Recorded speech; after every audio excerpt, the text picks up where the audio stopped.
Hey guys, welcome back to First and 10 over here on Clueless Gamers. I'm your host, Pete, of course, joined as always by my co-host, Brian, in just a second. Bri, we are back here, another lovely week in the NFL, the week right before Christmas here as the season is in its last 3 to 4 weeks here, the last month of the season before we get January playoff football and eventually some February football. A lot of games this week that ended up happening that had major playoff implications, as you would imagine, of course. Some historic records this week for individuals and for teams. Some teams, their hopes look a lot brighter as we're recording this today, and some other teams that they have a lot of questions rolling into the offseason. We'll get into all of those storylines in just a second. But, of course, Brian, I want to throw it over to you. How are you, man? What's going on? And how was your weekend? Yeah, very good. With another football weekend, we had the nice three games on Saturday, so that was kind of a nice little appetizer Tis for the the season. Sunday slate. And of course, the week started, which we're going to get into with an absolute demolishing that the Raiders laid on the Los Angeles Chargers, which costed some prominent people their jobs. Oh, yeah. Now, as you know, that the listeners of our show know that the Chargers have been a hot topic on our show Yeah. just because of their ability to charger, seemingly. I mean, Charger's going to I charge don't her. know how else to put it, but boy, it's a rough situation there. And coming off that game, and what made it even more improbable was the week before the Raiders were blanked, shut out on their home field by 3-zip. Minnesota, and they go from that to a 60 burger. I mean, that just, if that doesn't show you that the league is a week to week league, I don't know what does. Absolutely. And that's a perfect appetizer to jump into our first topic, which is, of course, that standalone game between Los Angeles and Las Vegas. Brian, we both picked the Raiders to win this game. So, like, that part, not surprising, right?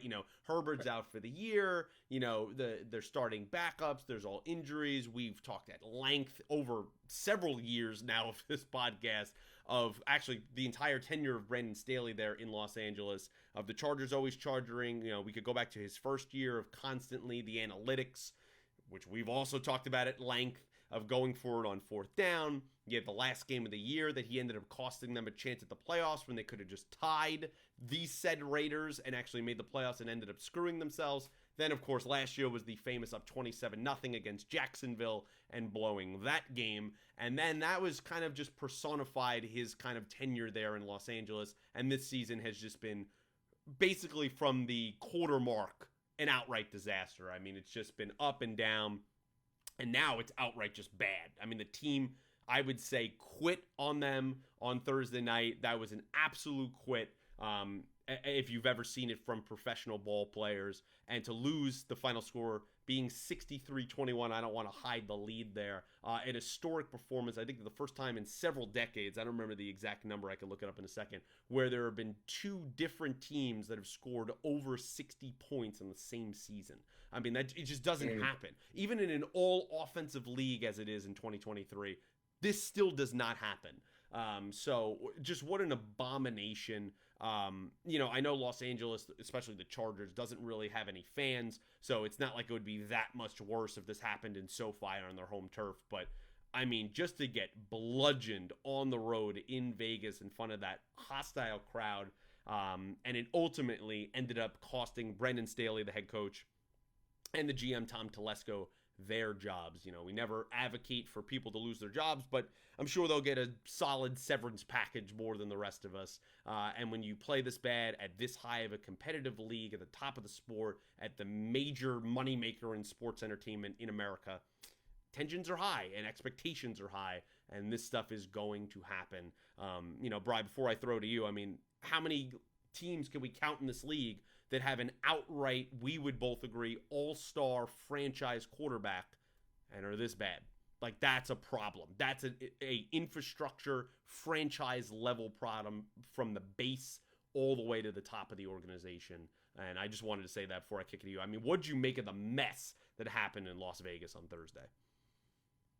Yeah, well, this was a game where, it's late in the second quarter and it's what, 42 nothing, and there aren't many games where it's like you're watching and by halftime you're like, okay, we can safely turn this one off for the night, but Yep. that was this game. There was no reason to watch in the second half. I mean, basically after the first quarter the game was decided. So it was just another trouncing. I mean, look, we didn't think the Chargers would put up much of a fight with Easton Stick at quarterback. I Yeah. mean, not a guy that Okay. too many people are familiar with, and maybe he can throw the stick route. I don't know what else he can do, but be that as it may, yeah, it wasn't a game that was really worth watching. And the Raiders put up that boatload of points. They didn't even have Josh Jacobs in this game. He was Nope. hurt. He's like one of their Nope. better offensive Just players. I Aiden mean, not, O'Connell is the quarterback. I mean, what are we doing here?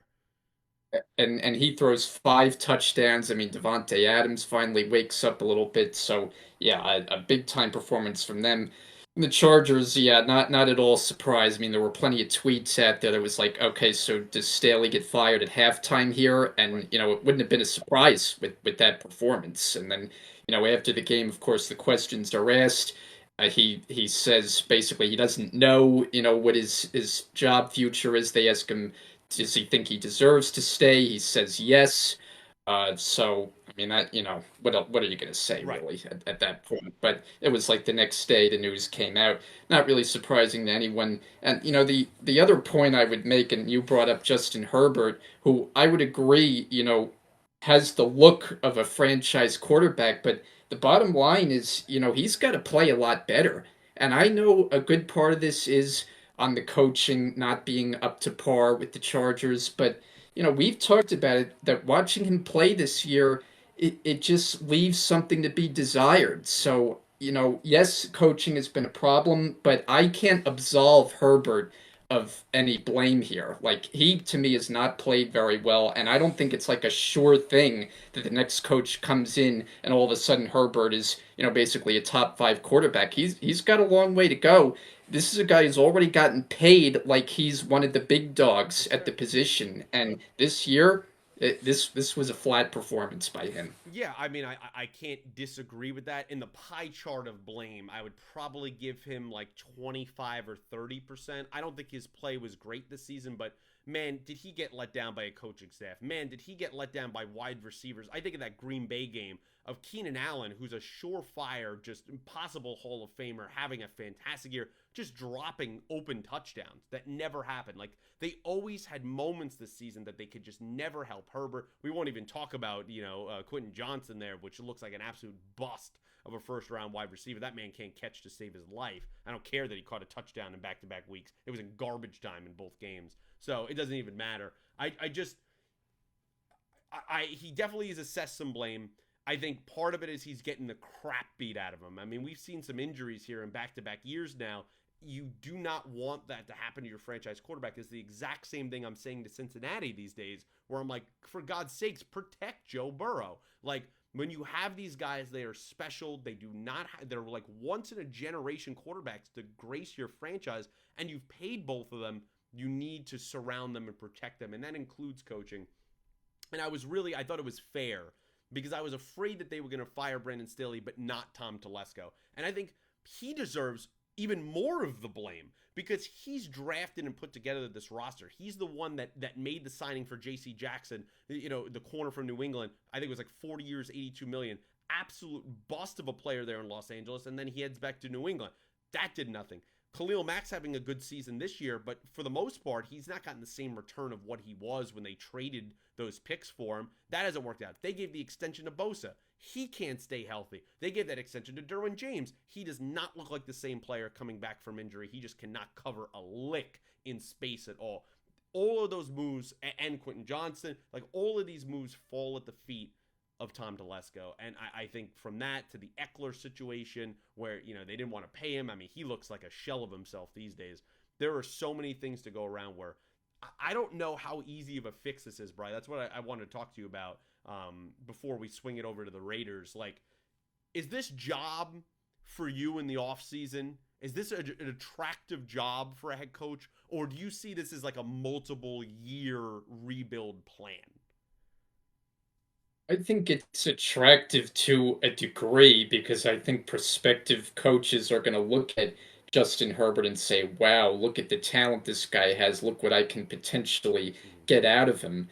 But the Chargers as a whole, this is an organization that for their history, they can't get over the hump. That's fair. They've had plenty of years where they've been a winning team and been successful up to a certain point, but they haven't had success in the playoffs. They haven't gotten to a Super Bowl. So I think it's attractive to a level, but it's like even when it feels like you have all the pieces in place, there's the question of, well, how are they going to handle close games, which has been an issue for a generation for the Chargers. So I don't look at it as a quick fix. I think this is a team organizationally that still has a lot of work to do to get to where they really want to be. Yeah, look at a situation like in Detroit. Brad Holmes comes over from my Rams and he kind of reframes and refocuses that front office. And look at some of these picks from Gibbs to Williams to Laporta, like, Hutchinson. Like, they've made draft pick after draft pick. Like, they've made the right moves. They've brought in culture guys, even when people have kind of dismissed them offhand of the guys that they were drafting or signing in free agency. You need some young, up and coming GM star to kind of take place in Los Angeles for the Chargers. They have to hit multiple draft picks and draft picks outside of the first and second round to be viable starters on this team. I don't think it's like disaster time. I think anytime you have a franchise level quarterback and they also have a franchise left tackle, I think you have an ability to make the right moves to improve the roster, because I do believe they'll shed some cap this offseason. I think there's a possibility that Mack, Eckler, maybe Keenan Allen, possibly even Bosa, James, like all these guys could be guys that could be moved for draft pick compensation and to kind of clear your books, eat whatever dead cap there is. You're going to see a youth movement, I believe, in there in Los Angeles, and I don't think there's any way to do it than basically tearing it down to the studs, right? Like, you have a little bit left with Herbert and Slater, but that's about it. Like, there's a lot of reforming I think they have to do there, and I think it's going to be at least 3-ish years before we start looking at this team as a viable kind of playoff contender, which is sad because they squandered Herbert's rookie contract and now they're squandering this contract, and you just hate to see that with our star quarterbacks in this league. Brian, before we switch over out of this game, we got to give some love to the Raiders, right? They get shut out, as you said, 3-0, 4.5 days earlier. They come out here, score 63 points, a franchise record under interim head coach Antonio Pierce. Aiden O'Connell's throwing, touchdowns, but he's, a rookie backup technically, right? Like, there is, as you mentioned, no Josh Jacobs. This defense is nothing to be like, oh, they're all time or anything else. They're the black and silver. It's nothing like that. And yet to do that, I mean, that pick, I think it was by Jones, is one of the best plays I've ever seen, the quarterback for the Raiders. I mean, he was like, he knew the play that was coming, where it was a little screen pass out to Eckler. He jumped it before the pass was even thrown, and he actually overran it and had to pick it behind his head one-handed for a pick six. I thought it was an incredible moment that I hope doesn't get lost in the shuffle in a meaningless game where they, two teams subpar 500 in a blowout in the middle of the season. He deserves a lot of credit. The Raiders deserve a lot of credit. And I think there's some questions to bring up, right? There's some conversations to be had behind closed doors of, is this going to be Antonio Pierce's team at the end of the season? Does he deserve a full-time shot? I think those questions, the more and more the Raiders play like this, I think they come more and more to the forefront. Well, and it kind of reminds me too that this team was in a similar position just a few years ago. Remember after all the John Bisaccia. Gruden fallout and he got let go and then in comes Rich Bisaccia and the Yep. team plays pretty well. They make the playoffs. Remember they play the playoff game in Cincinnati, They lose almost won that, that and too. he's not right. They were very competitive, came right down to the end, and the decision came that they would not bring Right. him back as head coach. Of course, the job went to Josh McDaniels, and we know how that went. So it seems like there's some hesitance, when you bring in an interim or elevate someone from the staff. Can they be the full time guy? Now, I mean, Antonio Pierce certainly seems like he has attributes that would make him a good coach. I mean, he certainly seems like a Definitely. fiery kind of personality. getting a lot out of this team. The one shutout notwithstanding, they've been pretty competitive even against some tougher competition like Miami. So I think right now you have to like where they are. At least they've come a long way from the beginning of the season when things were just a mess on every level with McDaniels leading the way. I think they have to be encouraged with the progress that's been made. Yeah, I understand there's a hesitancy. I think especially with defensive led head coaches, right? This would be his first time. I get that, but I think he's someone that you feel like he's a leader of men. You feel like he's a culture Yeah. setter. And I love the story that came out like when he took over of what he did with the practice squad players, the guys on the scout team. He brought them on the sidelines at game day to almost kind of encourage them to learn, but also to motivate them that like, hey, you keep performing of where you are in the practice squad. This could be you right here. This is what it feels like. This is the energy. And you never see things like that. They're always separated. They're never there on game day. I thought that was a really kind of powerful statement of the kind of the person, the coach that he wants to be. And, it depends, obviously, how they finish the season, what Mark Davis, the owner, is feeling. But I think he deserves to have his hat thrown in the ring come the end of the year.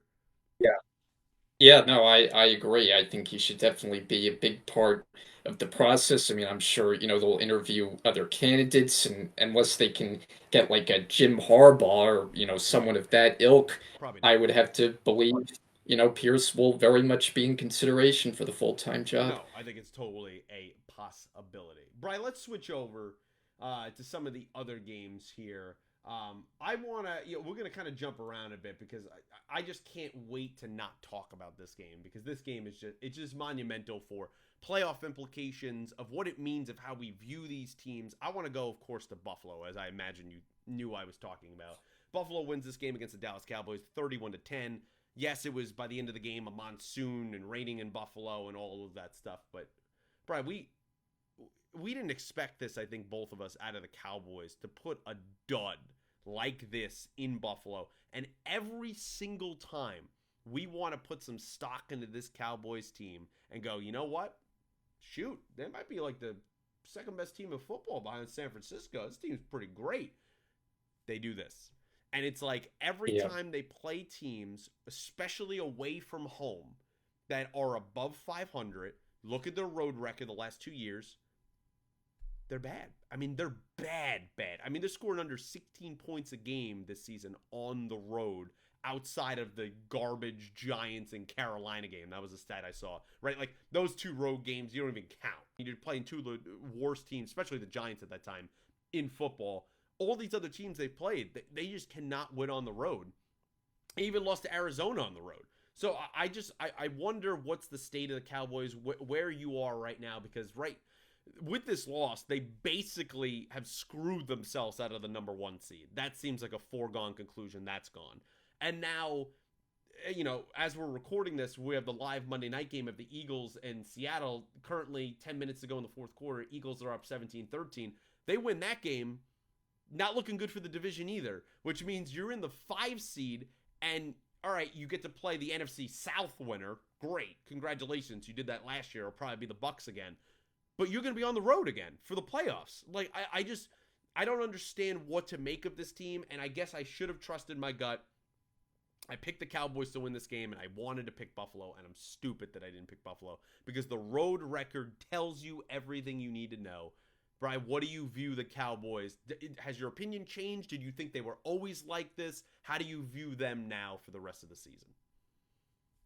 Well, look, I mean, I feel like my thoughts on the Cowboys each year are, yeah, they're one of the more talented teams in the league. They typically are going to beat up on the lesser competition, especially at home. But when it gets to spots like these, I expect a letdown performance because this is who they've been, not just under Dak Prescott. We go back to Tony Romo. It's really a very similar story. So, I mean, like how many people complained about Jason Garrett when he was the coach? And like Mike McCarthy has done some good things, especially this year. I Yes. mean, their offense was really humming like it hadn't before. But in the end, it's like it still feels like the same result where you put them in a spot on the road. And the Bills, it's not like are having a dominant season. I No, mean, we've not at talked all. about them plenty. You have your concerns about them. Now they're all of a sudden feeling a lot better about themselves with wins over the Chiefs and now Dallas back-to-back weeks. But for the Cowboys, it just doesn't feel like they measure up against the elite of the elite in the NFL. And I mean, we saw yesterday, 425 game, it was just a total no-show from the start. I mean, offense, defense, it wasn't any aspect of the team that played well. It's Dak hard. Prescott didn't play well. I mean, he threw for like less than 100 yards basically until the fourth quarter. I mean, they got some garbage time production late, but their defense in this game just got manhandled by the Buffalo running game. I Yep. mean, this game was just the James Cook show. He did it on the ground, he did it through the air. Yards on the ground. He has really become their big time weapon now, right? It's gone less in the favor of the passing game, like Stephon Diggs the last several weeks, not being targeted nearly as much. I mean, Josh Allen, after all, threw for, I think, 94 yards He in did. the game. He did. I don't know if you happen to catch it after the game. I loved the line that he had Yeah. in his post game when he was like, it was like being in a group project doing nothing but getting an A. That's exactly what it was That was like. such a money line by him, and that really was what it was like. You know, they just rode the running game and just grinded down the Cowboys defense all game long. They just did not stand up. Dak did not make plays, and it added up to just a complete trouncing. I didn't think it would be a blowout. I picked the Bills just because these are the spots that I don't trust the Cowboys. I didn't think the Bills would just dominate the game from start to finish like they did. But for Dallas, questions still remain. Yeah, I completely agree before I get into the Bills. I mean, the Cowboys just. It is a huge game they have coming up against Miami. They're on the road again in Miami this coming week. We'll talk about that when we do picks. I mean, this is a gigantic game for not only just them winning, right, but how all the rest of the teams in the league and how we view them. Like they cannot put a performance like this out there. But I think it is particularly like, of course I'm not a football player, right? But just imagining as a person, right, as a man out there, to get dominated when a team rushes the ball right down your throat every time you know the run is coming and you can't do a damn thing to stop it. That is way more demoralizing than them throwing the ball for 400 yards over the top of your head. Like, they are physically showing you we are Yeah. stronger than you, we are better than you, and we're going to move you off the point of attack, and there's not a damn thing you can do about it. And I think that was the more concerning part I had on the Dallas side, where I'm like, this team, a lot of it is, especially the defensive side, is built off of physicality, and you got manhandled. What do you think is going to happen if a team like San Francisco in the playoffs that you're going to have to go through if you want a chance at the Super Bowl? What do you think they're going to do to you? We saw what they did earlier this year. Maybe we had some renewed hope that, this will be a different Dallas team. Not watching that game on Sunday. I don't think that at all. I think San Francisco could have whipped them maybe 41-10 playing a game like that, which they basically did the last time they played. I think that was major concerns. I mean, Prescott, I was one of these people just because we're in this year of like, well, who is the MVP? Like, I mean, it doesn't feel like anyone has stood out. And, Dak started getting some hype. And I was like, you know what? You look at the numbers, it's kind of him and Brock Purdy. Like, he's kind of up there, maybe Lamar. And then you're reminded of, he's a solid quarterback. He's not an MVP of a league. And 21 of Yeah. 34 for 134, no touchdowns and pick, as you mentioned. He really crossed the 100-yard mark in the fourth quarter. It was late into like the third quarter that this entire offense got 100 yards. I mean, like, it was Yeah. utter domination. And I shouldn't be shocked because this is what the Cowboys do. This is why they have not made an NFC championship since the 90s, since 95, I think. But every time, I'm still shocked. I really am. The other side of it, Bri, the Bills, as you mentioned, the highlight for me, right? Allen always saves this team, so it was nice that he didn't have to.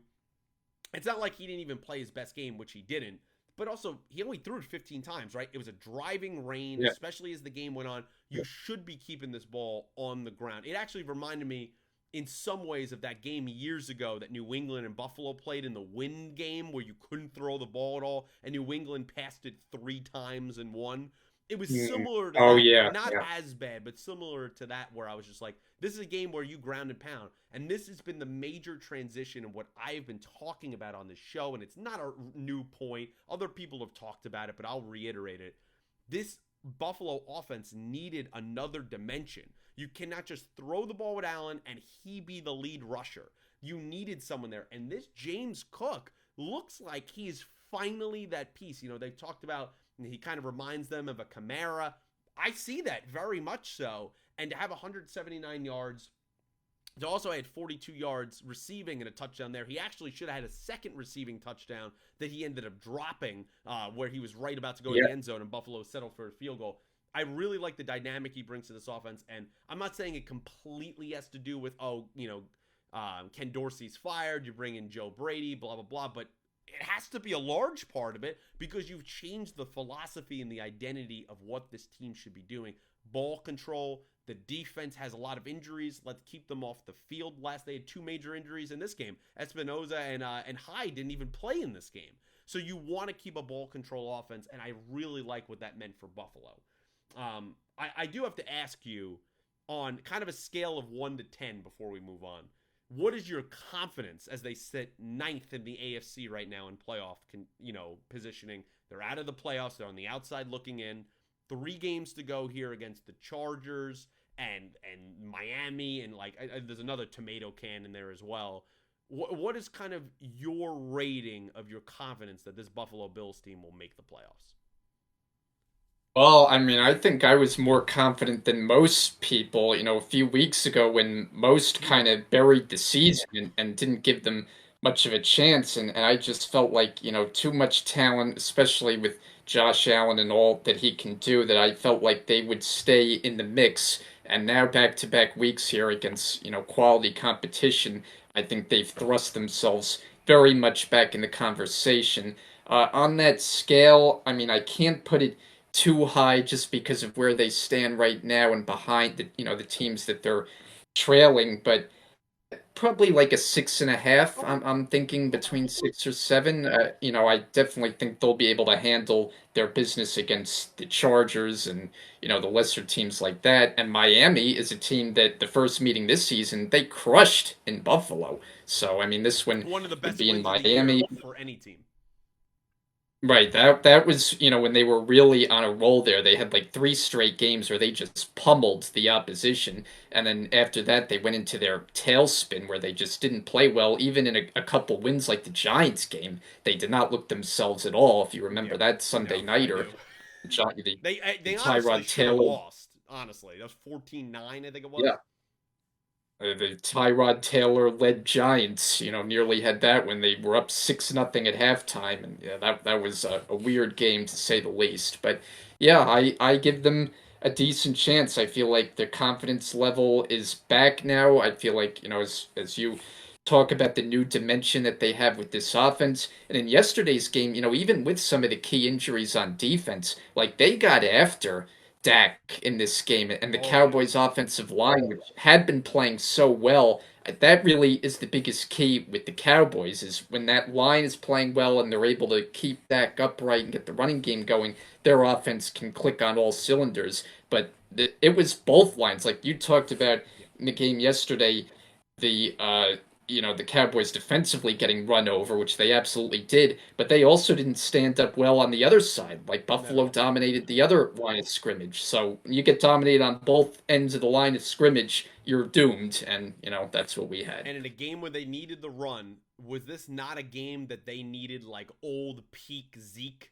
Because we've both talked about, and we both have agreed that Tony Pollard's not a number one. He's just not that guy. Like he's just not. And this was all I was thinking of when this game was going on is, man, this team should have traded for Derrick Henry at the trade deadline. They really should have, because this is exactly a game that could have really used him, and it goes to show. I'm at a rating of about a 6. I'm kind of in there. I thought this team was dead. Like I thought it was over. I thought McDermott was probably getting fired. Then you had the whole story came out, obviously the 9/11 stuff and all that thing. But now the way it's breaking, it's almost like I don't want to trust them because they've been so up and down. But the circumstances are Chargers, Patriots. I looked it up. Dolphins. I mean, what an easy Yeah. 3 games to round it out where Miami still has Dallas next week and stuff. You could win the division still. And the 3 teams, if you don't on the wild card, the 4 teams that are ahead of you, the Texans 8-6 in the 8th seed. CJ Stroud hurt. They're kind of falling apart. Do you trust Gardner Minshew and the Colts at the 7th seed? And then the Bengals and Jake Browning are the 6th seed. And then Joe Flacco and the Browns are 9-5 at the 5th seed. You could definitely jump any of those teams, even if the Dolphins do win the division, and you could go all the way up to the 5th seed. So I think it's not as much of a trust in Buffalo. It's more of they're in a perfect kind of lucky scenario where everything is breaking with them with all these backups this season, and I think you're gonna kind of see it play out here. Brian, let's switch over to one of the Saturday games. I just wanted to really talk about that Dallas game. You wanted to talk about Cincinnati against the Vikings. And this game, of course, had playoff implications for the wild card for both conferences here. The Bengals pulled this one out in OT, 27-24. Kind of sort of a Vikings fourth quarter collapse where the Bengals scored 3 touchdowns, including an amazing touchdown by T. Higgins. I mean, one of the best you'll ever see. Yeah. The catch and then the reach over the pylon backwards. So nice to see him make a play like that, given that he's been so injured this season. But you know what? I want to start with the Bengals first, not just because they won, but I want to look at the coach, Zach Taylor. I mean, you want to talk about deserving credit for a possible coach of the year. He's certainly in the running. It's this man right here. You lose your star quarterback. You've had Jamar Chase banged up. T. Higgins has missed multiple games. You've lost key players on your defense. It's not like Mixon's been having an all-world year. You get Jake Browning, that I was like, that guy from Washington, he's going to be terrible.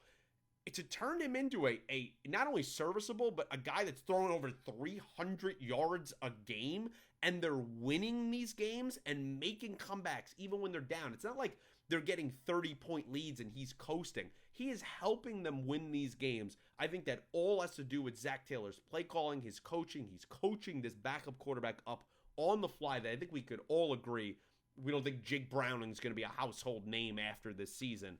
And I think it's been a thoroughly impressive job. He is one of the coaches in this league that I look at and I go, wow, that's what a coach is. That's what they do amidst chaos, amidst losing a star quarterback.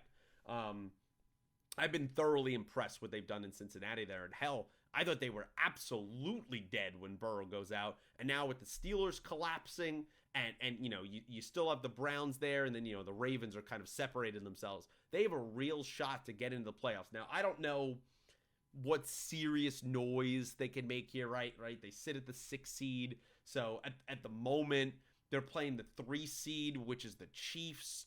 I don't think they're winning an Arrowhead with Jake Browning, but still, even to get to the playoffs for the wild card, I think that's a nice story. I think it shows a lot of kind of, hey, we're more than just Joe Burrow carrying us on our backs. We're a legitimate team, and I think this win kind of personified that on Saturday.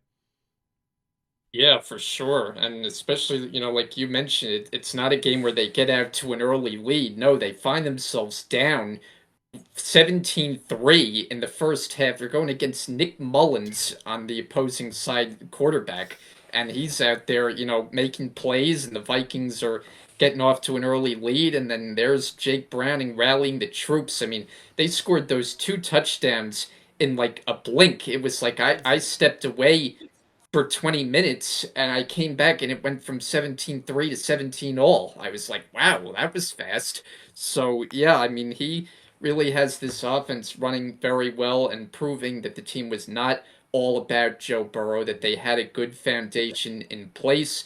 And you're right, part of that is the coaching of Zach Taylor, who's another guy who comes from the Rams tree. So, I mean, there's quite a few of those. Brandon Staley was one too. For So, one year. it works out for some better than others. Yeah. And, I think there was a time where people thought Brandon Staley was going to be a pretty good head coach, Yeah. but, we know how that went. Yeah, with Jake Browning, it really has been impressive. I mean, he looks like he has the moxie, the confidence to play the position. Certainly helps, some of the talent that he has around him. But, Chase got banged up in this game and he had to rely on some other guys. T. Higgins hasn't been a go-to guy this year because he's been in and out of the lineup. And that play that you mentioned, I mean, that is just one of the great plays. I think I heard Chris Collinsworth say he thought like the second best touchdown catch by a receiver after, of course, the Odell Beckham one-hander on that Sunday night game against the Cowboys. But just the athleticism that it took And the to make the awareness, catch. I mean, incredible. the degree of difficulty, like on the catch itself, was great, but then like to reach back across his Incredible. body and find a way to break the pylon was just an insane play. I mean, it's when they like you have to see to believe.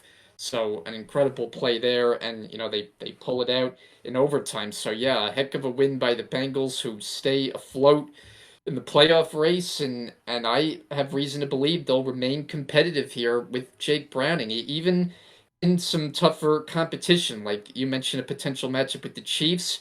I'd give him a puncher's chance. I really would. With the Chiefs haven't been clicking the way we thought they were, and the Bengals just have a good feel around them right now. So you have to like where they stand Yeah, for and for sure. Jake Browning to target 11 different receivers, he targeted 12 actually, but to complete to 11 different receivers, I think shows that this offense is not just centric on Chase or on Higgins. And if Chase goes out, just the spreading of the ball, I think it's just been another level that I didn't think Jake Browning would have in him. And I've been thoroughly impressed with, of course, him and Zach Taylor's connection. And also, my boy Lou Adarumo doing it for the defense. I love that man. On the other side, though, for the Vikings, of course, a bad loss, right? You give up 21 points in the fourth quarter. You lose in overtime in a game that you should have had with a backup of a backup quarterback in Nick Mullins. I want to give a shout out to Kevin O'Connell because I think he's one of those other coaches that has kept this team afloat amidst QB chaos this season with, of course, his franchise quarterback going down with injury and Kirk Cousins with the torn Achilles. But still, this is a game you can't lose. You can't lose. I personally still thought Josh Dobbs should be the starter. I think he won you a couple games. It's not like Nick Mullins is that much better that it's like, oh, well, we definitely got to switch to this guy. It's kind of a crapshoot there. And to have that Yeah. change at this point in the season, again, to be starting your fourth quarterback of the year, where you're in the midst of a wild card spot here, and you might actually end up screwing yourself out of the wild card. I just question some of those kind of moves. And even while I want to give Kevin O'Connell props for what he has done with this team, given their injuries, obviously, we know JJ has missed most of the year for the Vikings. I do think there is some blame to go around here, and this game kind of also showcases their season on the negative side of it as compared to the Bengals. Brian, what do you think about kind of the Vikings here for a microcosm of this season, and is this team going to end up making the playoffs? I'd say probably not.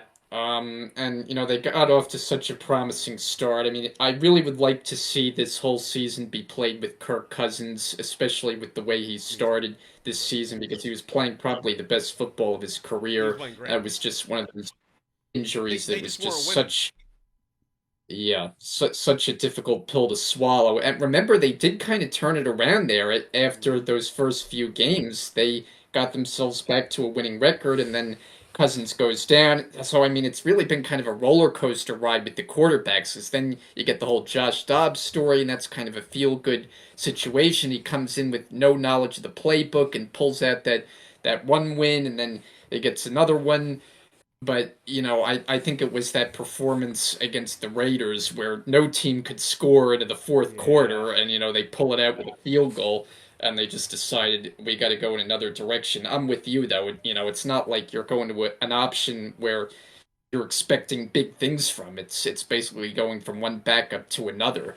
So, yeah, I mean, I don't think this team has what it takes to get to the playoffs. It's certainly nice getting Justin Jefferson back in the lineup, but the running game, Alexander Madison, he was at the guy who filled in that young running back had a big game on Saturday, so he certainly was a bright He spot. did. I actually think this I defense stand has with you. really come around. under the coordinating of Brian Flores. Early on it was looking like, okay, same story as last year, but then they proved they were actually a pretty good defense. So I think the addition of him has certainly helped. But when you're shuffling through quarterbacks, it's just too difficult to win at a consistent enough level, and so I think they're going to be on the outside looking in. Yeah, Justin Jefferson sort of got back to somewhat of his normal self. I mean, he still feels like he's not 100%. He had 7 for 84. This was Jordan Addison having a great game, 6 for 111, 2 touchdowns. I really like the future. If they could sign JJ long term, which would be a travesty if they don't.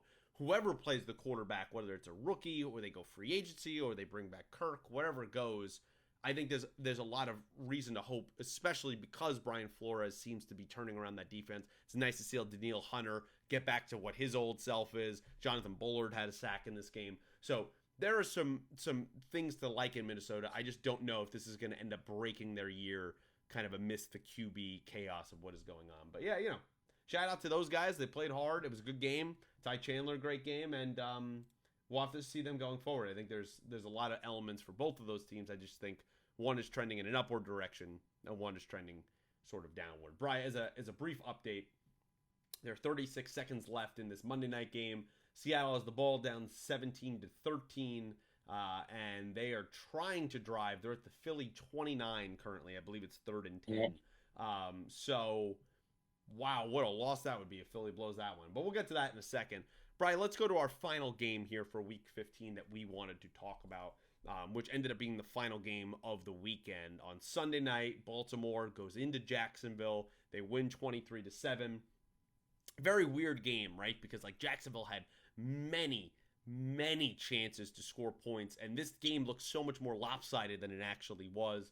Lawrence kind of gets dinged at the end of the game, which was very unfortunate. His status going forward, we're not sure of. I mean, Doug Peterson also said, hey, I'm not a head doctor, and he's in concussion protocol. I don't know really how to speak on that. So it just kind of feels like the season is really getting away from Jacksonville in the last month or so, where there was talks. I was one of the believers that they would be the number 1 seed in the conference, and they were on track to do that, and they have fallen apart in the last 3 or 4 weeks now. It's not good.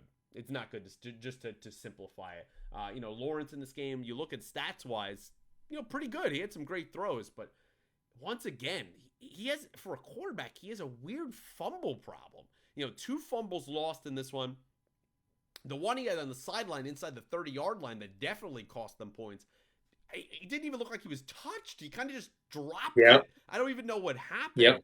So they had that. You had McManus missed 2 field goals. They had another botched, play calling and time management at the end of the first half. They get down inside the 5-yard line. The guy, I forget who it was, doesn't get out of bounds. They have no timeouts left. They didn't have time to clock it. That could have been an easy chip shot field goal, if not a play for a touchdown. They screwed themselves out of points there. It was just mistake after mistake after mistake for the Jags, and it kind of has been the story of their last month of the way they've been playing. I mean, we both know, everybody knows, Lawrence is not 100% right now. He's even less than 100% given what just happened to him at the end of the game. But you got to have other guys step up. And in a game where I thought they didn't let Baltimore go crazy. This wasn't Baltimore-Detroit where they just thrashed them.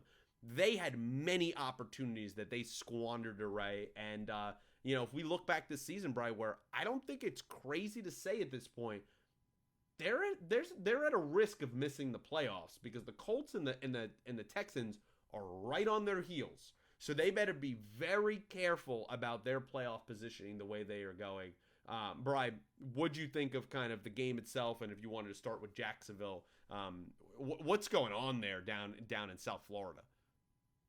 Yeah, well, just really quickly while we have this live game on, and we just saw a touchdown pass from Drew Lock to Wow. Jackson Smith and Jigba as the Wow. Seahawks take a 2017 lead. Now, there's Live less than 30 reporting. seconds, so I guess there's an outside chance Philly can get into field goal range. Jake Elliott's, one of the Wow. best in the game, but if the Eagles This end up would be losing a this game, horrific loss for the Eagles. suddenly you're talking about possibly free fall. I mean, this would be 3 straight losses. Here they're going against a backup quarterback. I mean, the Eagles all of a sudden have a lot of questions to answer. Yeah, So I mean yeah, they're a that's lock for the playoffs already, but they're easily looking at a fifth seed at this point, and they're gonna lock that in. And at this moment, we've talked about them all season where they've kind of been up and down. They haven't looked 100%. They've admitted that themselves, but a 6-7 Seattle team that has been getting annihilated in the last month, that this would be a bad loss, a bad right. loss. Yeah. But we'll jump back to that as the current Eagles drive is going on currently right now. They made one play. It was incomplete. They're on their own 25. Long way to go here. They do have 3 timeouts to get the field goal, but 28 seconds. So we'll end up updating you on that. But, Bri, the Jacksonville situation, what's going on in South Florida? Yeah, Trevor Lawrence, I feel like I've been one, we talked about last year, and a lot of people I think want to put him closer to the upper echelon group as a quarterback, and I always kind of felt he was a peg below that group, and I think this year that's kind of proven that, and that's not, an indictment. Like, they can still win games with Sure. Trevor Lawrence. He got them to the playoffs last year, got them rally with that huge come from behind win against the Chargers. So he's capable of doing some good things, but I just think right now, he needs more help out there. Like, some of it is self-inflicted. The fumbling issues, the one that you reference where, like, as he's going to the It's ground, he just crazy. loses the ball. I mean, kind of inexplicable. But, right now you look at the weaponry around him, and it's kind of limited at wide receiver. Christian Kirk was one of his trusted guys, and now he's out of the lineup, so it's really kind of the Calvin Ridley And he's show so up and lately. down as well. He's a roller coaster. You have Zay Jones make some plays here and there. It's just it's a very discombobulated receiving core. Exactly. So, it's a lot of, throwing to Evan Ingram, who's been a nice player for them after his Giant days, is really kind of found a home there. But I just feel like they need, more with that offense. Like Travis Etienne has his moments, but he also has his games where he gets held in check, particularly on the ground, which, he wasn't a big factor in the game last night. I like him a lot as a player, but I just feel like, they need more help on this offense. So before we, continue with that game, looks like a game-sealing interception by the Seahawks. I think they're going to check it, but it looks like this game will be over in favor of Seattle. That is not only I'm angry at that as a Rams fan because it puts Seattle right back in playoff contention, but what a horrific loss for the Philadelphia Eagles. We're not trying to interrupt Baltimore and Jacksonville fans out there. We will get back to that game in a second, but we're getting the live coverage here. It's one of the benefits of doing this. That is crazy, Brian. I guess just as a quick aside, if the people will allow us, um, this interception stands, let's say, which it looks like it's going to. I mean, what do you make of what's going on with the Eagles here in the last 3 games? I mean, I understand they haven't played to their full strengths all season, but this is like, I mean, they are screwing themselves right now. Where they're not going to drop anything below the 5 seed, but okay, you play the NFC South, and they're going to be on the road the rest of the playoffs. I mean, what's going on? Yeah, and I think this interception, by the way, is definitely going to stand. I'm looking at the replay. Looks like he's clearly got 2 feet down, so I think it's going to stand, and it's going to be a Seahawk improbable win. But yeah, a lot going on the Philadelphia side of things that isn't good. I mean, you got the Jalen Hurts situation, like he was a question mark coming into this game, dealing with some case of the flu, where he flew separately from the team He did. on a different plane. It was questionable whether he would even play in this game. He does suit up. By the way, it was also questionable what the Seahawks were going to do at quarterback. Like, Yeah. they didn't know Gino until was 5 minutes active, but he didn't before. start. Yeah. Yeah, and there's the official Yeah. call confirmed They're and saying, yeah, I'm interception. looking at the pick by Julian Love. Wow. Wow.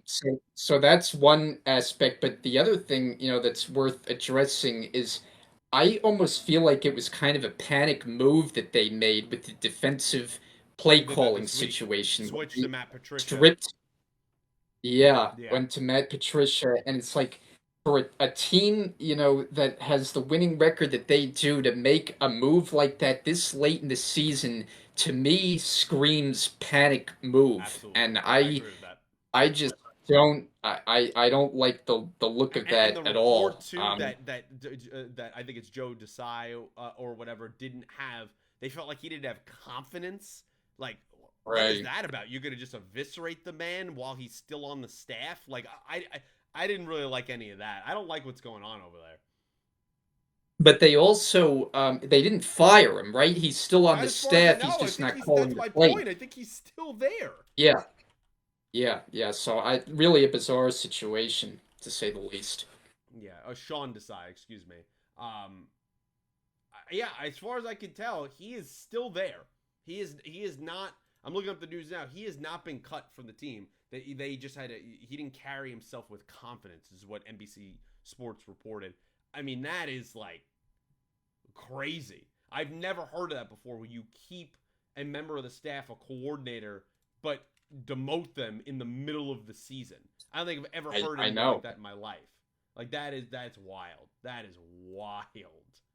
Wow. Well, I'm glad we had quite a finish to break down while live on the air here. That certainly added a dimension to our I mean show for that tonight. as a Rams fan having that kills us. That's a really unfortunate situation. Thank you, Eagles. Way to screw us because you had the Chiefs screw us a few weeks ago and they couldn't beat the Packers, and now we're getting screwed by the Eagles. Two of the Super Bowl teams can't beat subpar teams. It's just crazy, man.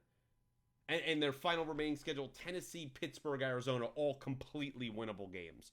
So if it comes down to them winning out and us beating the Niners in Week 18, we're done. Like we're in a lot of And trouble. and, and this was a Seahawk team that came into this game in free They were fall. They had dead. They were lost four in dead. a They were row. terrible.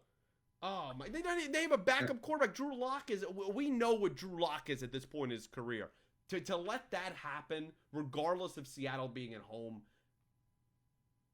that's insane. That's insane. I'm live experiencing this. That's crazy. Anyway, wow. Um, Getting back to Baltimore, Jacksonville. Um, Yeah. what do you think on the side of it of Baltimore? Right, like they made some great plays here. I think Lamar, solid game, 97 yards on the ground, 171 through the air, a touchdown and a pick. Um, I guess he's sort of in the MVP conversation again, even though I felt like he made some great plays, but he didn't overly wow.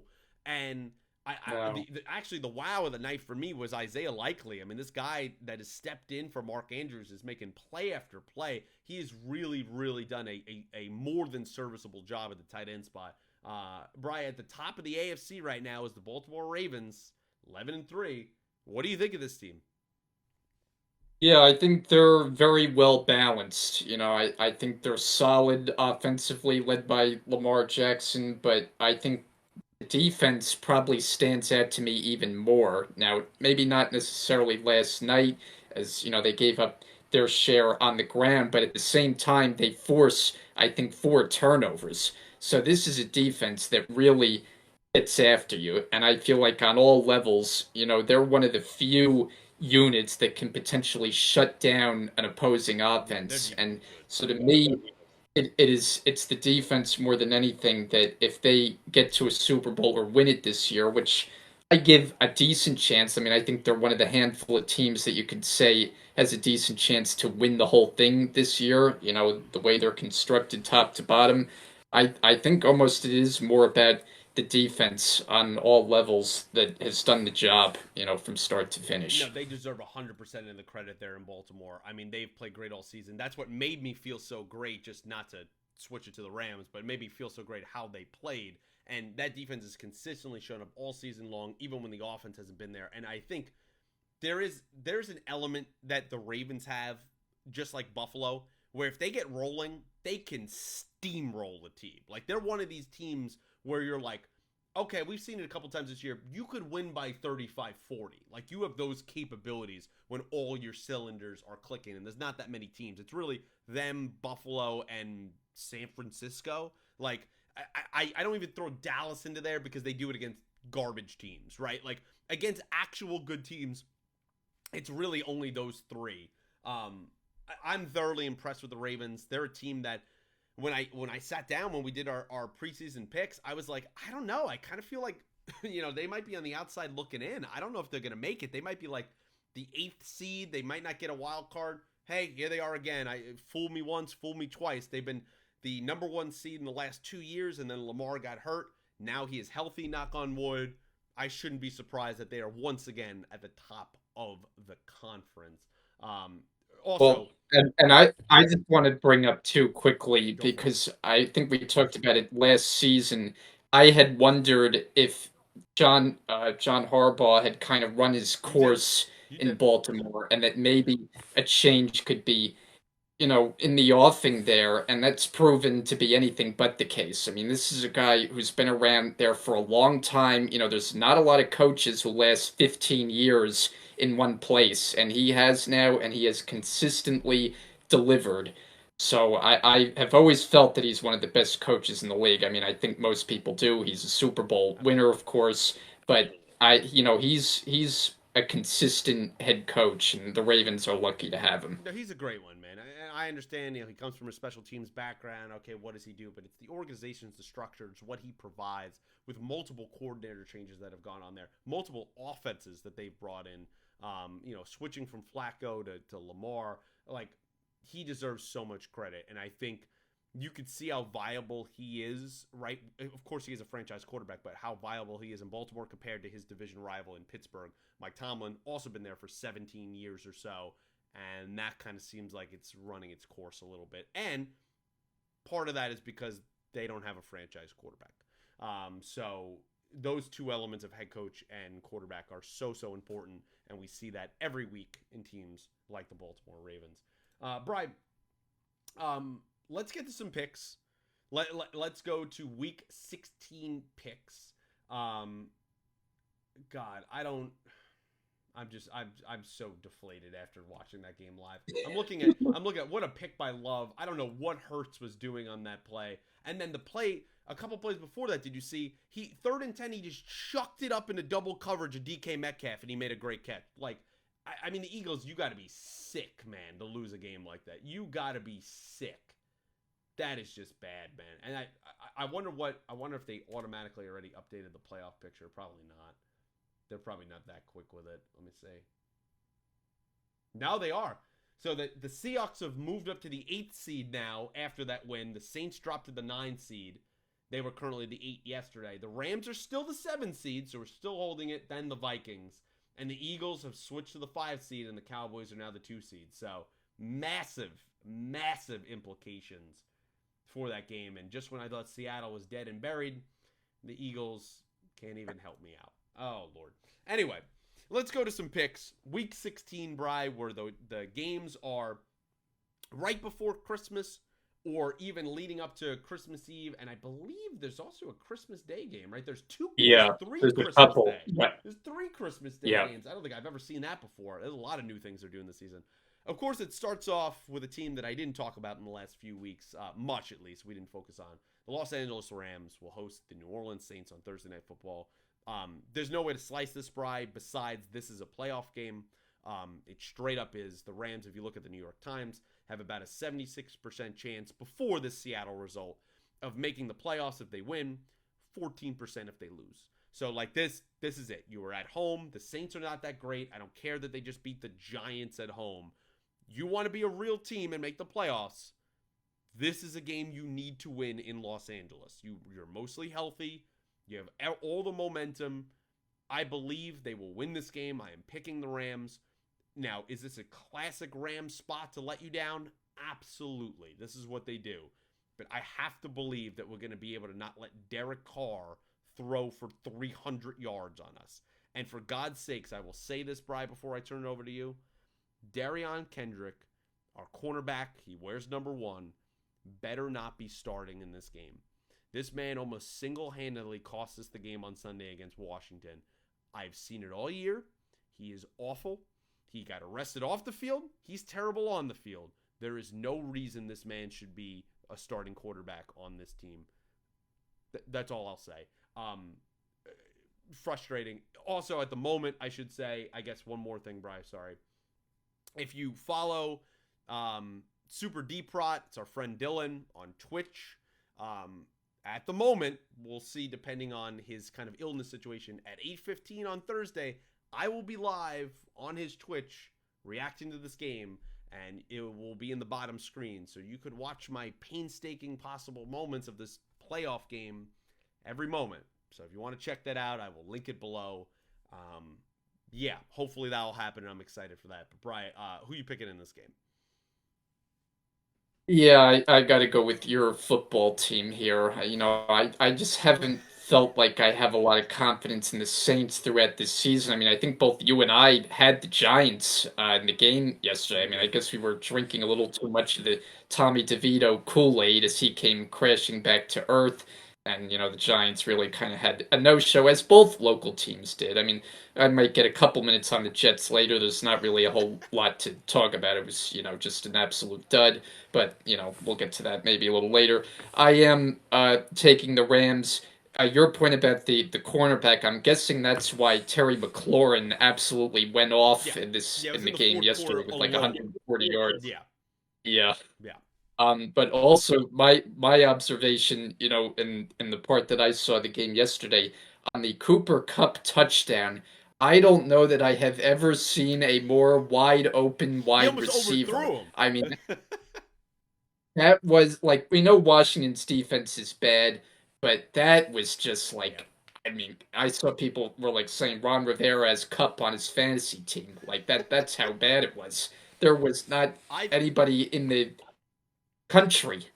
I thought the more egregious and possible, like, are we shaving points here or something? Like, is there something fishy going on? They have the ball inside the 5 yard line with about 5 minutes to go. They're down 2 scores. They took about 3 minutes and 45 seconds to score a touchdown from 5 yards. I mean, like, it was weird. It was like, are you guys trying to score, or are you just trying to like keep it within a certain amount of points? It was very strange. It really was. Yeah. But I am taking the Rams to get the week started with that Thursday nighter. The updated New York Times, just before we move on, playoff predictors: the Rams' overall playoff hopes dropped from 52% overall to 48 with Seattle's win. Would have been 55 if the Seahawks lost. So that, not great. But still, we're still holding the playoff spot at the moment. The Saturday games on December 23rd, 2 days before Christmas, they'll kick off here. We have two games on Saturday. This schedule gets wonky at this time of year. We have a Thursday, Saturday, Sunday, and Monday. 4 different games this week. 4 different days of games this week. And they'll kick off at 4:30 with the Bengals going to the Steelers. I mean, listen, all we talked about, I understand division games. They could go either way. But at the moment, I just can't pick Pittsburgh. I can't pick them. I'm taking the Bengals to win this game, even in Pittsburgh. And I said I would do this, and I wanted to talk for just a brief second before I change it over to you. If I'm the Steelers, who are in free fall, lost 3 in a row, 2 of them to two of the worst teams in football in the Cardinals and the Patriots. This team firmly in a playoff spot about a month ago, outside looking in right now. They've had a lot of rumblings this season. Of course, they're down. Their starting quarterback, who wasn't playing that great anyway, Mitch Trubisky. Now Mason Rudolph is going to be starting. This game was announced by Tomlin today. They're all over the place. There was a play where Jalen Warren is running out to the left side, what could have been a touchdown against the Colts this weekend. George Pickens gave one of the worst effort plays I've ever seen a professional ball player ever do. And this is why, and I saw Albert Breer and a few other people talk about it on Twitter. This is why they said, listen, we don't try to be mean with guys when we're making draft grades. We're not doing it as a personal attack in terms of like who they are off the field. We're just talking about them on the field and saying that this is why guys dropped and Pickens dropped to the second round. He definitely is first round talent because we hear things and we see things.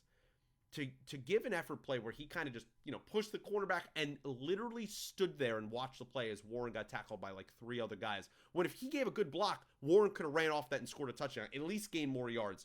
I thought was despicable as a professional athlete that's paid all this money and is probably going to want a future, a big time contract. And if I'm Mike Tomlin, I don't care that he's a second round pick. I don't care that he's a talented player. With everything that's gone on there with Najee Harris and Johnson and all the stuff that's gone on, I would have cut him after the game. I would have cut him. And I know people might in the comments say that's crazy, especially if you're a Steelers fan. You have to send a message. Tomlin is losing this team. They're losing the locker room right now in the way this team is spiraling. And that you have to send a message is absolutely unacceptable. We've seen Deontay Johnson also do stuff like that this season. You can't let that happen.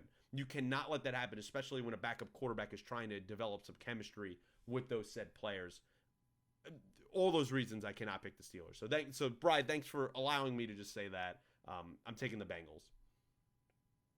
Yeah, that would be a strong statement for sure. I mean, he's a talented player, but talent only gets you so far. It's really more about the headspace you have as a player, just as much as it is talent. And when that's lacking, you're just not going to be a productive pro. And so, unfortunately, Pickens seems to be a victim of that, by his own doing. It's his own fault. In this game, I'm going with Cincinnati. I'm agreeing with you. I mean, the Steelers' quarterback situation, as we know, is disastrous. Mitch Trubisky is not a good watch, on a national game, a Neither is Mason standalone Rudolph. game. So, yeah, so there you go. They're really making Steeler fans long for Kenny Pickett's return, and it's not as though Kenny Pickett is, playing in Ben Roethlisberger's Nope. shoes. So it has not been pretty there. We talked about how we like the way Cincinnati's going about it with Jake Browning, and I think that continues. I just think right now you can't trust the Steelers at all. They were up in that game on Saturday by 2 scores against Indy, and then Yep. just did nothing the rest of the game. And there were just some horrendous plays by Trubisky. Then the safety KZ knocks out Michael Suspended for Pittman the year. and is going to be suspended for the year. I mean, yeah, you talk about the league coming down hard on him, I and thought that was rightfully so. a little harsh. I thought it was personally. Yeah, I mean, look, the play was a scary one. I mean, it was one where you had players kneeling and they're showing the crowd reaction, and it was scary, especially For a guy sure. of Pittman's caliber who's Yeah. really had a big time season. But it was good to see he wasn't too impacted by it. He was able to get up and make his way to the sideline. But yeah, there's just a lot of issues going on in Pittsburgh. I would say right now, too, that streak of consecutive, years being 500 or better, very much in question for Tomlin and company. So I think the Bengals get it done again. Yeah, the only thing I will say is yes, it was a very scary play, but I saw several people, and I kind of fall into that camp, kind of blame Minshew a little bit more there and kind of leaving his receiver in that position. But yeah, dangerous hit. They're outlawing that out of the game, and hey, that's what the league decided to come down on him with a full rest of the season suspension. The final Saturday game here of the two games is the 8 o'clock game, Bills Chargers. So we don't need to talk about this. Bills are going to roll them. I would assume Easton Stick is going to start again. This game might look very much like the Las Vegas game. This might be about 40-10. Give me Buffalo. Yeah, I'm taking Buffalo too. The one caveat is like the Bills with their up and down nature, maybe just have one of these games where they're just off again. Even if they are, though, they should still be able to roll the Chargers by double figures. I don't think there's any question. No issue in the matter. Bills all the way. Christmas Eve kicks off with a 1 o'clock game here of the Colts against the Falcons. Of course, this is the regular Sunday slate. It just happens to be Christmas Eve. The Falcons with one of the worst losses of the year, given that they're going for division contention to make the playoffs and to lose in Carolina. I understand it was a monsoon in a 9-7 game where Bijan has negative rushing yards. I mean, I'm sorry. I was an Arthur Smith fan, but I'm getting to the point where I'm fed up that I'm firing him at the end of the season if they miss the playoffs. Like, this is getting ridiculous. I'm taking the Colts all the way. I really like what Shane Steichen has done. To me, he's another one in conversation of head coach of the year. Give me the Colts. Yeah, I mean, this is kind of one of those where, my pick is going to be the Falcons, and my reasoning is just because the NFL is weird. And so this is just a Fair. case where the Falcons come off last game where I actually picked Carolina because I thought it was a spot divisional game. I feel like they're going to get more than one win through the whole season. So by no You're means right. was it pretty. I mean, they pulled up, yeah, like you said, 9-7. But I just feel like, this is another game that's kind of a question mark, could go either way. Falcons back at home, give me a bounce back performance from Atlanta. I mean, I don't necessarily have confidence in it, but like I said, the NFL is weird, right? No, it totally is. Speaking of those Panthers, the Packers go visit them. I don't think the Panthers are winning another game for the rest of the season. I don't think they're winning two in a row. I know the Packers have, after they were right in the playoffs, have kind of screwed themselves in the last couple weeks, but they're going to bounce back this week. Give me Green Bay. Yeah, I would agree. I don't think we can take Carolina back to back weeks, even though they're at home. Yeah, I think Jordan Love and company. They need to bounce back. They've lost the last two now. The game yesterday, kind of a high scoring affair with Tampa Bay throwing the ball all over them. Baker Mayfield lighting it up.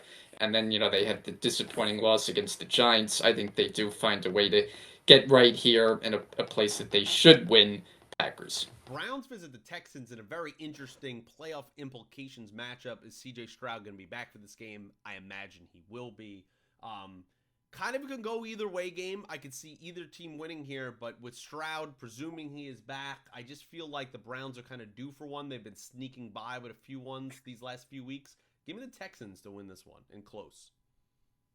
Yeah, they snuck by, did the Browns yesterday, and the Bears put up a double-digit lead. It was 17-7, and then you're asking Joe Flacco to pull one out of his hat, and he did, throwing for almost 400 yards in the game. I mean, I would never have believed Joe Flacco in the year 2023 could throw for nearly 400 yards, but he did yesterday. But I'm with you. Like, we've been riding CJ Stroud and the Texans.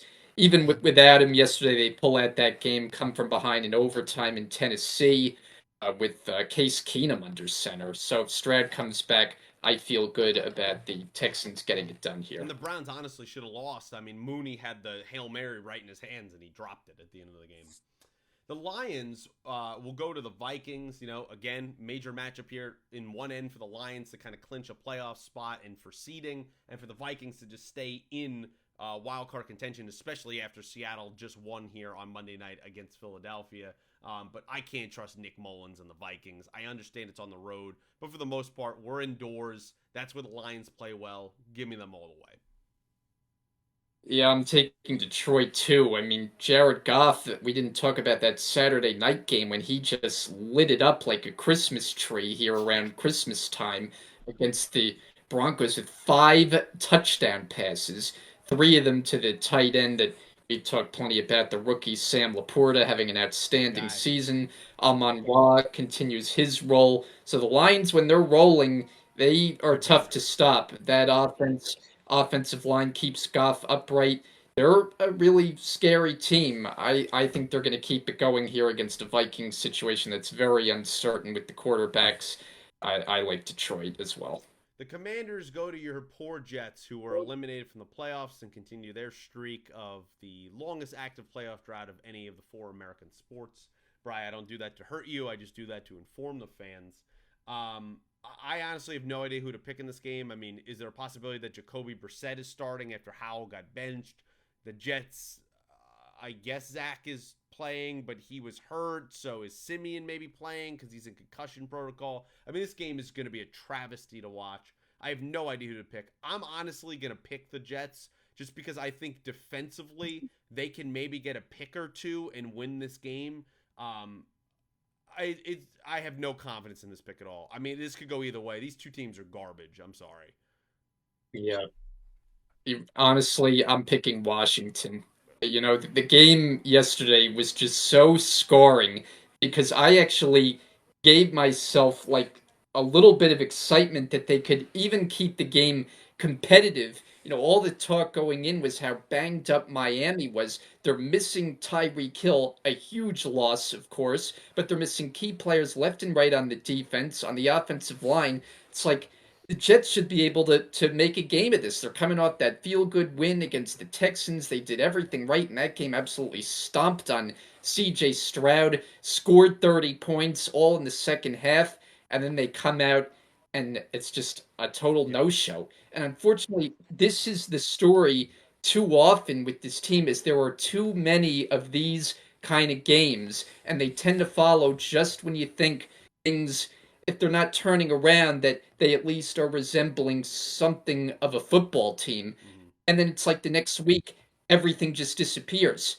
I mean, I agree. it's just totally unacceptable. And as I've talked about, I like Robert Saleh more than most, but at some point, like it's just not enough. And he's becoming one of these coaches now who is starting to look like is just a good coordinator and doesn't have a good handle on the whole operation. Now, I think he's going to get next year because I think he's going to get a chance, with Rodgers at quarterback. But do I have confidence now? No, because there's just too many of these absolute no-show games. I mean, Zach Wilson gets hurt, and then again, you're back to backup quarterbacks, Trevor Siemian, and defensively, they had no adjustments. I mean, you don't have Tyreek Hill. The one guy you need to stop is Jalen Waddle. He goes off over 100 yards and a touchdown. Yeah. I mean, this team with this coaching and defense, that has to be the one guy you take away, and he's the one that you let burn you. So you talk about travesties. The game yesterday was just an absolute travesty. I agree. The one coming up this week, it's just not going to be worth watching. But I just don't have any confidence right now. I don't know who's starting at quarterback, and I just have to believe Washington maybe makes a couple of plays. And if they make a couple of plays, it's probably enough because the Jets just aren't going to do anything offensively. No, So listen, I feel for you. I hear the frustration in your voice. I get it, and I don't expect much out of this game. I mean, it's going to be ugly. I have a little more faith in Saleh, a little bit more than you do. I personally think the main problem is Nat Hackett there, amongst some other draft picks that Joe Douglas has had. But Nat Hackett's sticking around as long as Aaron Rodgers is there. So strap in and hope next year goes a little bit different for you guys. The Seahawks will play the Titans. Another game that is like, who cares? I mean, I guess now it's more interesting that Seattle's back in the wild card hunt after their win. Titans don't have a lot of respect for them. They blew a game against, a backup there in Houston that they should have won yesterday. Give me Seattle to win this one against the Titans. yeah, I think I'm just gonna go the other way, maybe just for the fun of it. I mean, I guess we don't know next week. Is Geno Smith back? Is it Drew Lock? I mean, the Titans occasionally at home, can muster a decent performance. Maybe you get a big game on the ground from Derrick Henry. Will Levis has had some good games now. Yesterday was not one, and I think he got knocked out of the game, so I'm not sure, what his status is going to be going forward. But this is one that's kind of a toss-up. I'll give me the Titans. Yeah, they don't seem to know much about his update to his injury after he suffered an ankle injury. They're saying it's a sprain, leaning more to good news. There'll be updates further in the week. The Jags and the Bucks will play the first 4:05, the 4 o'clock games. Jags, we on the down spiral, as we talked about earlier. The Bucks firmly at the moment in control of the NFC South, even though it's putrid. Baker Mayfield, first time a visiting quarterback in Lambeau history, had a perfect passer rating, 380 yards, 4 touchdowns yesterday. Absolutely lit up that Joe Barry led defense for the Packers. I'm kind of between back and forth on this game just because I could see Jacksonville playing well. Two Florida teams. Can they make a bounce back? I just don't know. I think I'm going to take the Jags based on I believe that they are due for a win, that they need to save their season, that they're going to go in there and kind of hold down the Bucks, but I won't be surprised if Tampa Bay pulls it out. Yeah, I mean, look, I have not at all been on the Bucks all season. They're just one of those teams that I'm like, I don't really have much belief in. But looking at the stat line of Baker Mayfield in the game yesterday, I mean, that was elite football that he played against a defense that's no slouch. I mean, they're not elite, but they're not bad either. And to do that on the road, and Bucks, feeling like playoff spot within reach because of the division they play in at home here. I'm riding Tampa and Baker Mayfield. I think they're going to pull it out against the Jags team that still feels like it's trying to find its footing. I mean, they've had some good games, but they've had some shake your head games like last night as we discussed. I'll take Tampa. Pull this one out. They dropped to 8-7. They're going to be a lot of trouble. The Cardinals play the Bears, and this basically is just a draft order game. That's really all it is at this time of the season. The Bears actually have done some good things. Eberflus has that defense playing pretty well in the last about 5 weeks or so. I really like what they've done. Montez Sweat balled out yesterday. And the Cardinals, they've been somewhat competitive. I mean, they played the Niners yesterday, but they still scored over 25 points. But give me the Bears. I feel like a cold weather game in Chicago here, late December. I think I'm going to pull it out against a warm weather team in Arizona. Yeah, and Justin Fields is undoubtedly playing better football than early in the season. So I think they are moving in the right direction. I mean, I think there was a lot of thoughts about Matt Eberflus being on the hot seat, but I think with the way they played lately, I think you got to give him another go next year, depending on the quarterback situation, which very much is a question. I mean, do they go to the draft? Do they stick with Fields? That nobody really knows. But yeah, I feel like they'll be able to handle their business here at home against another lackluster team in Arizona. I don't know what was going on with Kyler Murray yesterday because at one point I saw Adam Schefter tweet that Clayton Tune was coming in, so I don't know if it was a benching or if That I he don't just know. got banged up. Yeah, but then I checked again and Kyler was back in. And like you said, they did put up points. I mean, I think they did a lot of their damage on the They ground with did. James James Conner. Conner. But yeah, I think this game I'm taking the Bears. The final 4 o'clock game is the 4:25 game. The Cowboys against the Dolphins. Dolphins a couple weeks ago had an embarrassing loss, then came back and handled the Jets as we talked about. Cowboys with an ultra embarrassing loss definitely helped out tonight by the Eagles collapsing in Seattle. I think this is a classic bounce back game, Brian. I think Dallas embarrassed. They are the more physical team. I think that they are going to want to go prove themselves. And Miami, we've seen against these winning squads, they get pushed around. Give me the Cowboys to win this one. I don't think it'll be a blowout, but I do think the Cowboys pull this one out on the road. Yeah, I'm with you here. I really think the key matchup is the Cowboys with the players they have in the secondary matching up against the Miami wide receivers, Yeah. and I think potentially they could have their way. Now, we'll see about Tyreek Hill's status. Obviously, if he's in, makes their offense much, much more potent. I mean, he's one of the best players in the game, as we know.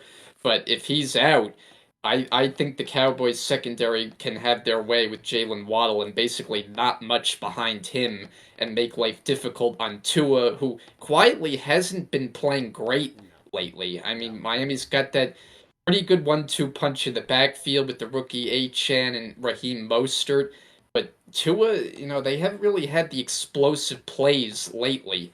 So I think the Cowboys, I agree, a spot where they need to bounce back off yesterday's drubbing. I think they will outscore Miami in a fairly close one. I agree with that. The final game on Sunday is the 8:15 Sunday night game. Patriots Broncos. Pretty boring.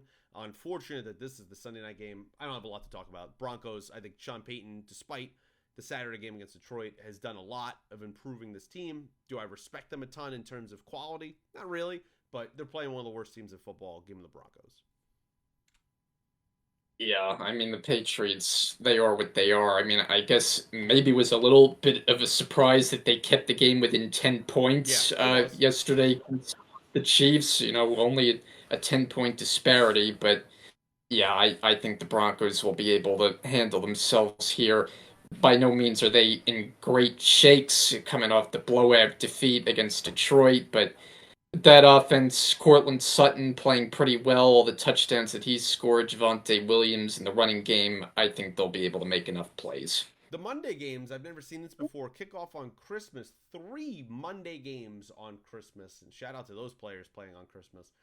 It kicks off with the 1 o'clock game. The Raiders, the Chiefs. I know the Raiders are riding high. We talked about that at length at the beginning of the show. But I think this Chiefs game, they're going to win. It's going to very much play out like they did a few weeks ago when these two teams played. I feel like the score will be very similar in this one. And I'm taking the Chiefs to win this game at least by 10. Yeah, I'll take the Chiefs. I give the Raiders a chance to keep it somewhat close just because, it's one of these rivalry games where the teams know each other inside and out. And the Raiders have had some games where they played pretty well at Arrowhead. I remember last year, I think they were up 17-0 on a Monday nighter, and the Chiefs, of course, And choked rallied that away. to win. And yeah. So I think the Chiefs win, but they've proven they haven't been able to run away from teams this year. So I think the game remains reasonably close. But Rashid Rice all of a sudden Coming has on. become a pretty prominent weapon in that passing game. When they need somebody to step up, he has been the guy. Yeah, and Tonying yesterday with causing Mahomes to throw a pick there. I don't know what's going on with that guy. The 4:30 game, the middle game, is the Giants and the Eagles. I understand we talked about it. I'm picking the Eagles, that the Eagles are reeling, but this is the Giants. Let's be honest. And the Eagles, this is one of these division matchups where one team just thoroughly dominates the other. The Eagles have owned the Giants in the last several years. I'm taking them all the way. I think this will be a game for them to kind of be angry, flex their muscles. They're pissed they've lost 3 in a row. I think they're going to obliterate the Giants on Christmas. Yeah, just like the playoff matchup last year. The Giants came in riding high. They had that great win in Minnesota where Daniel Jones basically played the best game of his career, albeit against a lousy defense. And then they go in to Philadelphia and it was just a total mismatch from kickoff. I mean, so that's the way it went. I agree. Like, I'm picking the Eagles. I know it has been a frustrating stretch for them as we just saw live here on our screens while we were recording them choke away the game in Seattle. But this is a get right game against a Giant team that basically is looking toward the offseason and next year. Any talk about the Giants getting back into the playoff Ridiculous. mix was totally ridiculous. I mean, when I heard that, it's like, come on. The team was 2-8. They won a couple of games against lousy Ridiculous. teams. I mean, I get it. It was a nice story with Tommy DeVito. Give him credit, coming in and playing pretty well for a couple of games, getting some wins. But the reality is the story was going to fizzle at some point, and it came crashing down there in the Big Easy, New Orleans yesterday. So I think that magic has run out. And I think the Eagles will find a way to roll. The final game, Bry, on Christmas, the 8:15 Monday game, is potentially billed as one of the games of the year. It is the Baltimore Ravens at 11-3 going into San Francisco, also 11-3, a massive matchup. Two, you could argue, of the two top MVP candidates in Lamar and Brock. Maybe you want to throw McCaffrey in there as well. Going into this game, huge that they're both the number one seed at the moment in each of their conferences. Either team losing, particularly Baltimore, could be an important loss for them losing that number one seed. San Francisco kind of seems like they would hold on even if they lost anyway, given they have the tiebreaker over Dallas and Philadelphia. I've kind of went back and forth on this game. I can see both teams winning it. I don't think it's going to be a blowout on either side. I think it's going to be a very physical, hard-fought game. I could see like 23-20. I'm kind of in the mix of where I am. But at the end of the day, I think the way that the 49ers are rolling right now, and they're at home. If this game's in Baltimore, probably pick the other side. But I think in San Francisco, those fans are going to be going crazy. I think the Niners are going to pull this one out, win it probably about 23-20 over the Ravens. Yeah, I echo your thoughts 100% here. I think it's really going to be a terrific game. These two teams have played really great games over the years. You think back to the Super Bowl with the two Harbaughs. That was an excellent game. They've had some good matchups in the regular season as well. I agree. Like, I think the Ravens can hang in with their defense. The 49ers won't be able to run away with things. But at the end of the day, too much talent on the Niners, especially the offensive side of the ball where they are just clicking right now. I mean, Purdy overcame that little bit of a swoon mid-season. He's playing terrific. McCaffrey just all world. I mean, it seems every game but one he scored a touchdown this year. Great. Most games he scored more than one as a runner, as a receiver. This has just been an awesome display that he's put out this year with Debo and Ayuk in the receiving group. So I just think at the end it's too much to handle, and the Niners pull out a close one. Yeah, it's going to be. I can't wait for this game. I'm very excited. It's how I'm ending my Christmas night, and I can't wait to sit down with maybe a hot chocolate and watch this game. Yeah, McCaffrey, all time season. I don't know. Shout out to Rashard Mendenhall. I don't know if he's watching Christian McCaffrey's season this year, but, maybe he should look at that. If you know, you know. But, guys, that has to do with our First and 10 podcast here. Week 15, doing week 16 picks. We also did a little live react there of the Eagles Seahawks, the end of the game.